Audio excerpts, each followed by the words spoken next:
नमस्ते छात्रों, सुप्रभात। आज हमें इस तासिका के माध्यम से कविता 7वीं स्वागत है कवि श्याम दानेश्वर जी द्वारा लिखित इस कविता का अध्ययन करना है। तो हमें प्रथम कवि परिचय, उनकी प्रमुख कृतियाँ, काव्य प्रकार और काव्य परिचय को देखना होगा। तो हम शुरू करते हैं। प्रथम हम कवि परिचय देखेंगे। श्याम दानेश्वर जी का जन्म फरवरी 1943 में हुआ। शिक्षा प्राप्त करने के पश्चात आप हिंदी अध्यापक के रूप में कार्यरत रहे। हिंदी के प्रति लगाव होने के कारण साहित्य रचना में रुचि जागृत हुई। प्रवासी साहित्य में मॉरिशस के कवि के रूप में आपकी पहचान बनी। आपने परिजनों से विछोह का दुख, गुलामी का दंश और पीड़ा आपके काव्य में पूरी संवेदना के साथ उभरी है। यथार्थ अंकन के साथ भविष्य के प्रति आशावादिता आपके काव्य की विशेषता है। प्रवासी भारतीय साहित्य में आपका महत्वपूर्ण योगदान रहा है। श्याम दानेश्वर जी की मृत्यु 2006 में हुई। इनकी प्रमुख कृतियाँ पागल, कमलकांड, उपन्यास, काव्य संग्रह आदि। काव्य प्रकार में देखते हैं।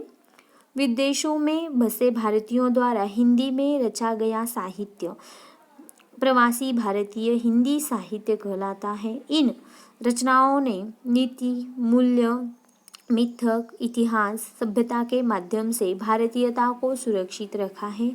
प्रवासी साहित्य ने हिंदी साहित्य को समृद्ध बनाने के साथ साथ पाठकों को प्रवास की संस्कृति, संस्कार एवं उस भूभाग के लोगों की स्थिति से भी अवगत कराया है। अभिमन्यु अनंत, जोगिंदर सिंह कंवल, स्नेहा ठाकुर आदि अन्य प्रवासी साहित्यकार हैं। काव्य परिचय। प्रस्तुत कविता में प्रवासी भारतीयों को अपने विगत दुख स्मृतियों को भुलाकर मॉरिशस आने के लिए प्रेरित करते हुए कवि कहते हैं कि आपका स्वागत है। अब मॉरिशस की भूमि उन्हें नैहर की तरह लगती है या नैहर के समान लग रही है, जहाँ परिजनों से मिलाप होगा। लघु भारत के आंगन में कवि सभी का स्वागत कर रहे हैं। कवि ने गिरमिटियों के जीवन में आए सकारात्मक पहलुओं को उजागर किया है। गिरमिटियों की पीढ़ियों के मन में स्थित भारतीयों की संवेदनाओं और उनकी सृजनात्मक प्रतिभाओं के दर्शन भी कराए हैं। तो हमें यहाँ पर कविता देखनी है। तो छात्रों देखते हैं।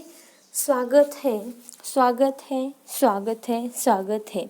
आओ आओ आओ ओ मेरे भाइयों, बिखरे हुए परम दोस्तों, आप सबों का सप्रेम स्वागत है। एक ही माँ के बालक है हम और अनेक देशों में बिखरे हैं। आज मिलन हमारा हो रहा कई युगों के बाद।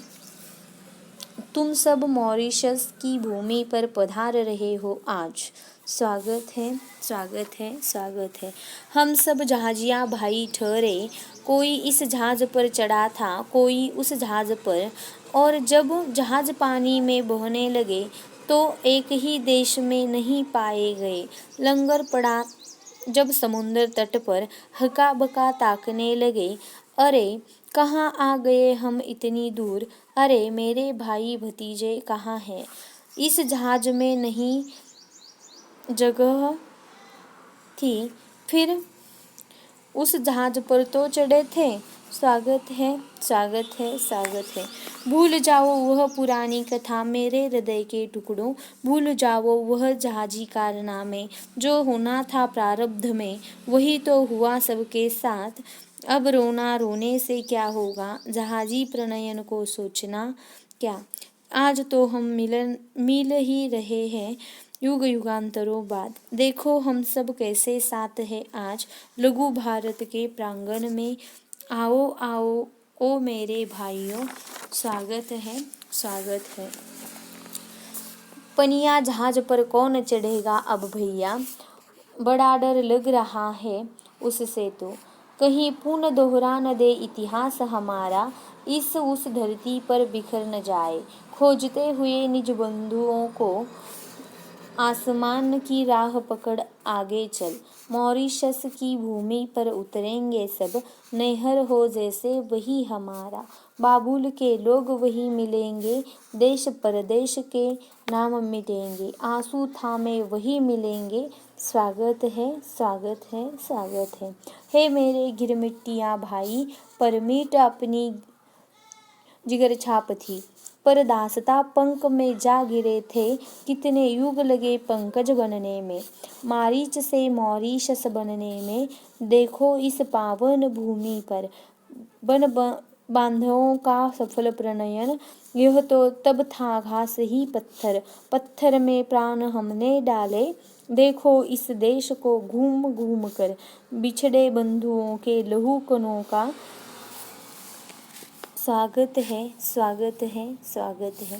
हे मेरे भारत, नेपाल, श्रीलंका, फिजी, सूरीनाम, पाक, Guyana, south Africa, UK, USA, Canada, France, Réunion आदि के सहोदर बंधुओं, इस भूमि में तुम सभी की स्मृति अंकित है तल तक।